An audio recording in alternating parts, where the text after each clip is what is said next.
Patuloy naman ang dagsa ng mga residente sa mga paaralan sa Quezon City para bumoto sa barangay at SK elections.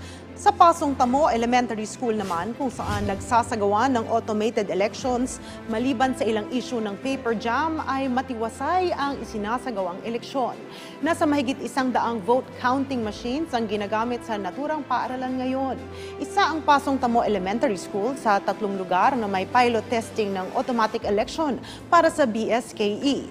Sa Quezon City High School naman, ilang residente ang nahirapan hanapin ang kanilang presinto. Ang mga senior citizens naman at mga PWDs binibigyan ng opsyon kung gusto nilang pumunta sa kanilang presinto o sa covered court ng paaralan na bumoto at tutulungan sila ng mga election officers. 3 malls din sa lungsod ang nagsisilbing polling precincts para makaboto ang mga residente.